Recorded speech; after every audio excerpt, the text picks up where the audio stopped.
안녕하세요. 힘찬병원 이정훈입니다. 안녕하세요. 힘찬병원 윤기성입니다. 안녕하세요. 힘찬병원 김태현입니다. 네, 오늘은 질환이 있으셔서 수술하시거나 치료하시는 분들 보면 나이가 많으신 분들이 많은데 그런 분들이 오셔서 수술이 가능한가요? 치료가 가능한가요? 이렇게 얘기하시는 분들이 많이 있습니다. 보통 이제 보호자분들이 많이 여쭤보시죠. 저희 어머니가 몇 살이신데 수술이 가능하겠냐 이런 걸 많이 물어보시는데요. 간단히 말해서 정답은 없습니다. 정답은 없고 사실은 나이는 전혀 문제가 아닌 것 같고요.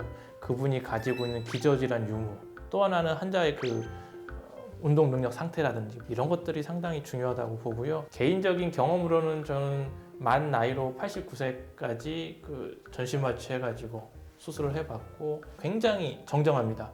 그리고 겉보기에 누가 봐도 이분은 90살처럼 안 보입니다. 그런 분들은 거의 뭐 뛰어보세요 하면 뛸 수도 있을 정도로 정신 건강 상태가 좋으시고 기저질환도 없고 그러시다면 사실은 나이는 문제가 아니고 수술이 다 가능하십니다. 제가 작년에 양쪽 무릎 인공관절을 하신 분인데요. 그분이 96세신데 수술을 하시겠다고 오셨어요. 보통은 어르신들이 오실 때 자녀분들하고 같이 오시거든요. 근데 그분은 혼자 오셨어요. 혼자 오셔서 하시는 말씀이 자기가 80대 후반에 후쿠오카에 있는데 자전거 일주를 하셨대요.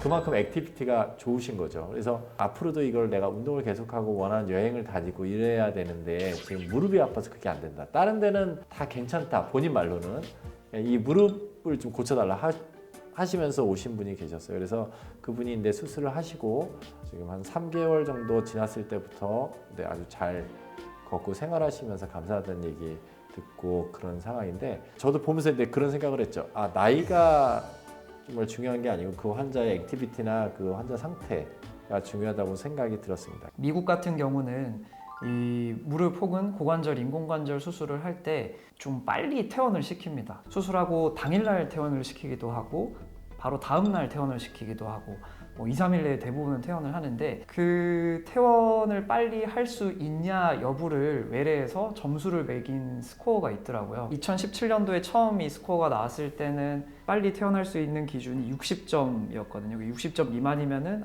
이분은 빨리 퇴원이 가능하겠다 판단을 했었는데 데이터가 이제 자꾸 쌓이다 보니까 기준이 조금 올라갔습니다. 그래서 80점 미만이면은 이분은 빨리 퇴원이 가능하신 분이다 이렇게 요즘 판단을 하고 있어요.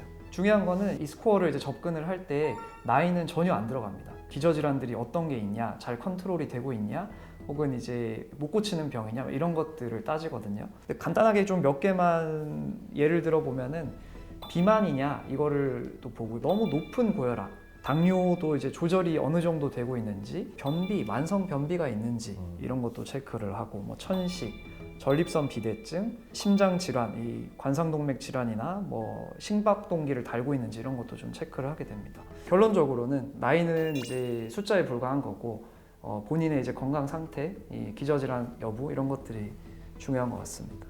중요한 얘기 해주셨는데 그 보호자분 동의도 상당히 중요한 것 같습니다. 그래서 연세 많으신 분들이 너무 아프고 고통스러워서 본인은 수술 빨리 해달라 이렇게 오셨는데 기저질환이 있거나 해서 조금 위험도가 있는 분이다. 그러면 자녀분들을 저는 항상 꼭 불러서 한 번 더 설명을 드리거든요. 이런 위험도가 있고 이런 수술을 아버님 원하시고 이렇게 하면 이러는 것보다 좋아지고 하지만 위험도 분명히 있습니다. 이걸 한 번 더 설명하는데 환자뿐만 아니라 고령이신 분들은 꼭 항상 저는 보호자 설명과 또 동의도 같이 필요한 게 아닌가 싶고요.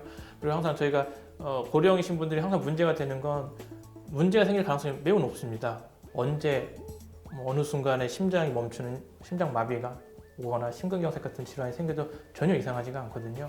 그런 분들이 수술이라는 큰 이벤트를 겪으면서 그런 것들이 언제든 생길 수가 있습니다. 그거는 사전에 저희가 아무리 준비 작업을 잘하고 모든 걸 캐치한다고 하더라도 돌발 변수점 나타날 수 있기 때문에 그런 것까지 다 대비하려면 항상 환자뿐만 아니라 보호자분 상담이나 설명이나 이런 것도 필요하고 동의도 충분히 필요한 것 같습니다. 환자분들이 그런 얘기 좀 많이 하시긴 하거든요.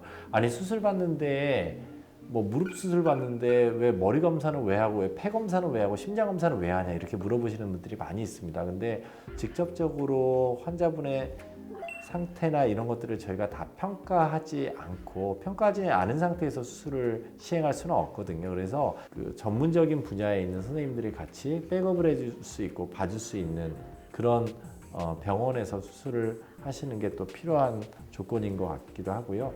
예전에 보면은 혈관 상태가 많이 안 좋은 분이 계셨어요. 슬와 동맥이라고 해서 그쪽에 있는 데가 많이 좁아져 있는 분이 있었는데 무릎 수술은 잘 됐는데 그쪽으로 내려가면 혈관이 혈전이 생겨서 막히면서 다리를 절단해야 되는 그런 문제가 생겼던 경우가 있습니다. 그래서 그런 검사를 해야지만 그런 상태가 있는지 아닌지를 제가 확인할 수 있거든요. 그래서 저희 병원에서는 그런 검사들을 지금 수술 전에 다 검사를 하고 있습니다. 혹시 저런 경우는 없나요? 아직까지 조금 더 지켜봐도 되는데 혹시 더 나이 들어서 몸 상태가 안 좋아지는 수술을 못하는 거 아니냐. 주변에서 보면 무릎 수술 같은 경우에 한쪽을 하고 반대쪽 수술을 하는 경우에 한쪽을 했는데 그냥 괜찮습니다 쓰고 했는데 한 몇 년 지나서 와서 수술을 하시게 되는 경우가 많거든요. 뭐 환자분들이 항상 얘기하죠. 그때 그냥 다 해버릴 걸 이랬으면. 근데 저희들 입장에서는 볼 때 아무래도 좀 남아있거나 여유가 있으면 그때는 더 쓰시다 하는 게 더 좋습니다라고 말씀을 드리지만 환자분이 이게 너무 고령이고 상태가 몸이 나빠질 상황이 뭐 된다 그럴 때는 이제 환자분하고 상의를 해서 연골의 손상의 정도가 많이 진행이 됐으면 수술을 하기도 합니다. 근력 같은 것도 너무 떨어지기 전에 해야 뭐 재활도 좀 더 잘 좀 이렇지 않을까? 근력 떨어진 거는 사실은 협착증, 척추관 협착증, 허리가 안 좋아서 협착증 있는 환자분들 경우에는 다리 근육이 빠지는 경우가 상당히 많거든요. 그런 저희 경우에는 척추 같은 경우는 약간 개념은 다른 것 같습니다. 그래서 미리 걱정이 돼서 하진 않습니다. 왜냐하면 MRI랑 환자분 증상이랑 안 맞는 경우가 많거든요. MRI 딱 보면 이분이 어떻게 걸어왔지? 딱 보면 멀쩡히 걸어오시고 운동도 많이 하시고 골프도 치신다 그러고 그러신 분도 있고 MRI상에서 이 정도면 주사만 맞고도 좋아지겠는데 했지만 결국은 주사, 시술 다 안 돼서 수술까지 가시는 경우도 있거든요. 그래서 MRI만 놓고 이 환자분이 지금 멀쩡한데 증상이 적은데 미리 수술하거나 하진 않습니다. 왜냐하면 이 MRI 소견 가지고도 평생 잘 쓰시고 수술 없이 돌아가실 수도 있거든요. 그렇기 때문에 증상이 어느 정도는 돼줘야 허리 같은 경우는 그에 맞는 MRI 소견, 그에 맞는 환자분 증상이 있을 때에만 수술을 권해드리고요. 수술은 척추 부분에 대해서는 최대한 미루고 늦출 수 있을 만큼 늦추는 게 좋습니다. 대신 마비가 오면 근육이 위축이 옵니다. 본인은 못 느끼는데 마비가 됐다는 걸 모르시고 와가지고 이렇게 말씀을 하세요. 왼쪽 다리가 많이 얇아졌습니다. 가늘어졌습니다.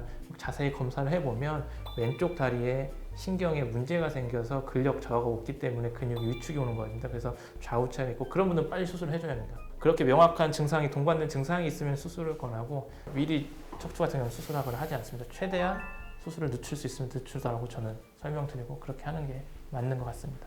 여러분들 선생님들 얘기를 들어보니까 실제로 수술 여부하고 나이하고는 항상 비례하는 거는 아닌 것 같습니다. 아까도 여러 가지 예를 드셨지만 나이가 중요한 게 아니고 환자분 상태나 그런 치료에 대한 의지, 그다음에 이제 내과적 질환이나 이런 것들이 어떠냐 하는 것들이 중요할 것 같고요. 항상 이런 수술 여부를 결정하실 때는 그 전문의하고 상담하셔서 수술 여부하고 거기서 수술을 했을 때 생기는 득과 실에 대해서 충분한 상담과 협의를 하신 후에 수술 여부를 결정하시는 게 좋을 것 같습니다. 이 영상이 도움이 되셨다면 구독, 좋아요. 알림 설정 부탁드립니다.